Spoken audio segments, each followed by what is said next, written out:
If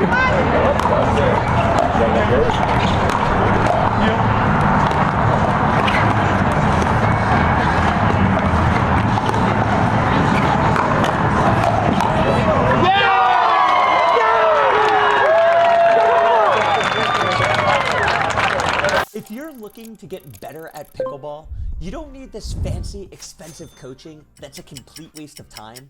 All you need is your brain to be exposed to the thought process of somebody who's further along on the path than you are. That's where I come into play. High-level pickleball has much less to do with your physical athletic ability and much more to do with your mental ability, like recognizing patterns, being able to pick up on opponents' weaknesses, and sticking to the game plan to power through and win the match. We're gonna watch one of my matches from the Nationals tournament that was held in San Diego. This is one of the biggest tournaments of the year. Over 3,000 players were playing in this, and I found myself in the semifinals of the Pro Division. One minor but important thing to note is my partner Mario and I have never played with each other before. We've never even practiced with each other before this tournament. It is a blind partnership, and we made it this far. I'm gonna share with you the strategy that we use to go super far as a first-time partnership. This is pure gold. By the end of this video, you will be thinking like me, like a 6.3 rated player. Before the match started, me and Mario had a little bit of a team meeting, and we discussed both of our strengths and weaknesses to each other and tried to formulate the perfect game plan. So basically, I struggle with high put-away power. So I said to Mario, hey Mario, if there's a high ball in the middle, you take it. So let's see what happens in this rally. This is exactly what I'm talking about. You can also hear we're overdoing communication. You, me, you. Here we go, watch. So it's a high ball. It was on my side, so obviously I hit it. Okay. So this ball, look at this ball. This is a high ball. This could go to either way, but since we discussed before the match started, high balls, Mario, you take it. He hits it. He stays with it. I'm saying you. You get it? I want him to control the point. He can hit harder than me. Very important. Good.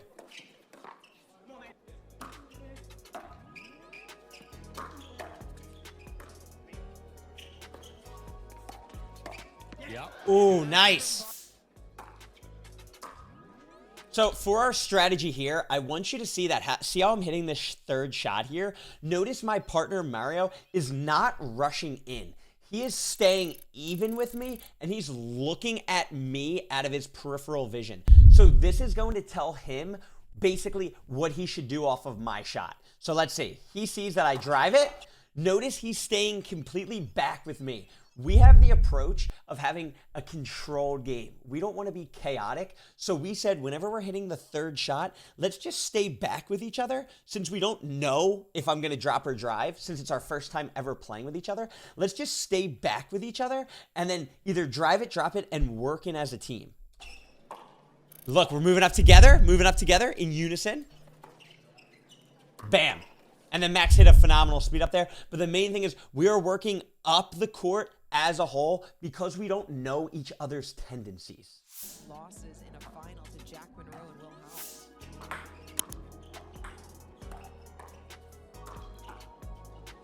Nice pick up. Ooh, great shot. Nothing we can do there. That's too good from Max. Nice. Look at this shot. That was a good shot. He can reach the majority of balls. Just because you reach it out of the air doesn't mean you hit that. Very good job. So what I want us to note is we're playing Respect the X. Whenever you're with a brand new partner, playing Respect the X is amazing. So what does that mean? If the ball's diagonal from you, you stay in the pattern. So let's look at this.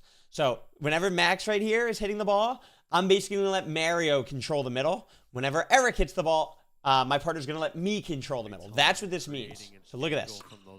Bam. So you see that? Max sped it up. I'm not trying to get that middle ball. I'm leaving it to my partner. And Mario's big cover in the middle. That was a great point. Look at this. Bam. And then I just get lucky here. That was crazy. Let's go. Wasn't able to go from the backhand to the forehand. Nice. notice how where I hit this drop is we have Eric already at the net here and his partner Max running in. I'm always going to prioritize hitting my drop or my drive to the player who's running in. Look, Max still isn't at the line and he has to line up to hit it. He pops it up a little bit. And then I'm there ready to clean it up. Don't make the mistake of hitting your drop or drive to the person who's already at the net. It's so harder when you're moving.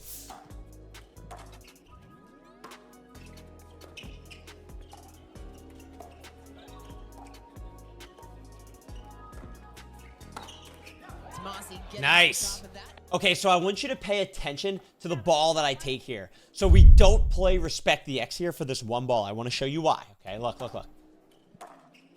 So look, my partner Mario is on the move. See him running up to the kitchen? So now this tells me in my brain, since my partner's not up at the kitchen, if the ball is anywhere to the middle, it is my job to take it to protect my partner. So watch this. So look, Mario's still on the move. He's just getting there. I take that ball, even though it's on Mario's side, because he's still in motion. I want to protect him, and then once we're settled at the kitchen, then we play respect the X. Okay? Let's see. Bam. They lob me. I hit an overhead, but that one shot is very important.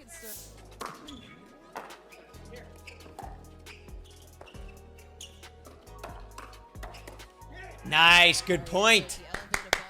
Mario's got those quick hands. Woo! So pay attention to what Mario does after he hits the drive. So, like I said, it's our first time partnership. When it's your first time playing together, you're more prone to want to do more yourself because you don't trust or know what your partner's going to do. So our strategy the whole time was stay next to each other. Notice we're next to each other. But when Mario drives this ball, he sees they're in trouble. That's why he decided to drive it. Look where they are on the court as he's hitting the ball. They're not in position. So he drives it and self-crashes. Pay attention to Mario's body language when he crashes. Look, drive and see, look, he's still going. Bam. Whenever we do something chaotic where we know our partner's not going to know what we're doing, say like a random speed up or something, we're trying to stay with it to clean it up so we don't catch our partner off guard. This is exactly what I mean. We just saw the example when Mario drove and self-crashed. Look at me. I hit the drop here. Now watch, I hit this first ball. Now, I'm in the mid-court, okay? And I'm attacking a ball from the middle of the court. Mario is at the kitchen line, so he probably thinks I'm going to reset this shot. So when I attack it, look what I do.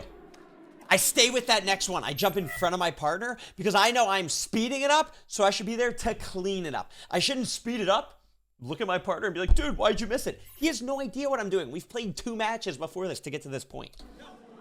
Then we got it. Yes.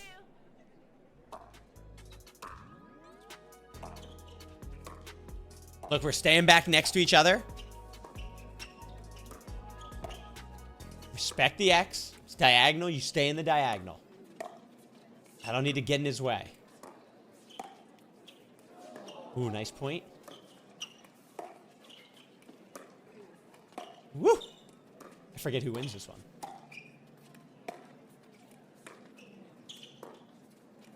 Active footwork. Active footwork. That was lazy footwork for me. If you guys are missing dinks, it is 99% of the time because you have lazy feet. This is one of the best points. No, this is the best point of the match. Epic point here. So it's 10-9-2. Their serve. If they win, they tied up 10-10. If we win, we get a big side out. Just check this point out. Epic.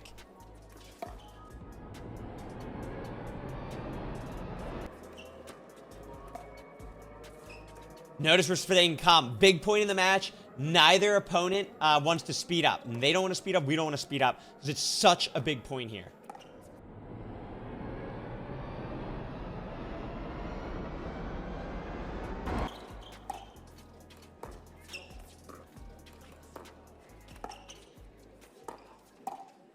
Bang! Getting hype. Now, guys, why was I able to do that? How did I get that attack? Okay, so nobody had an advantage in the whole rally. The entire rally was this. Neutral, neutral, neutral going across. Nobody had an advantage, okay? So I'm going to show you where this point really broke open. This is a great pattern. This is definitely a pro-level pattern that I want to share with you that is elite, okay? So like I said, rallies neutral back and forth. Watch what I do here, though. Look, okay, ready? I'm going to tell you. Wait. Wait for it. Tell you when. Right here. So look at this. I set up to hit this backhand, and look where I go. I take a wide backhand, two-hander off the bounce, and I like to go middle with it, okay? Look. Middle. See that? And now what does that do?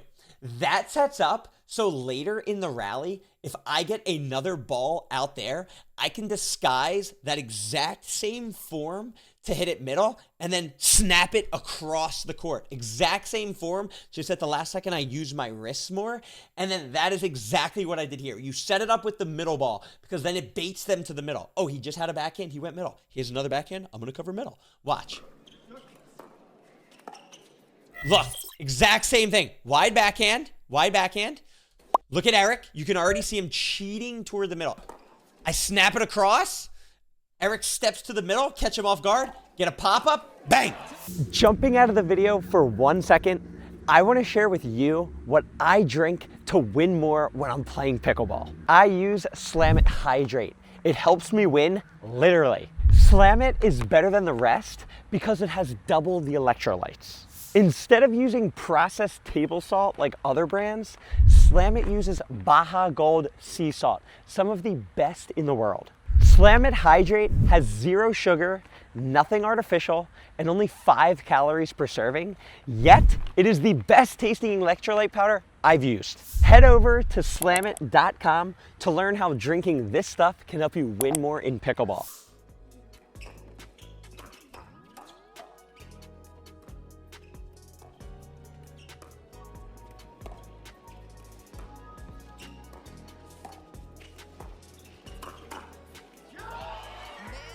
Nice point. Nice point. So we ended up winning the first game 11-9. We lost the whole match. They played phenomenal.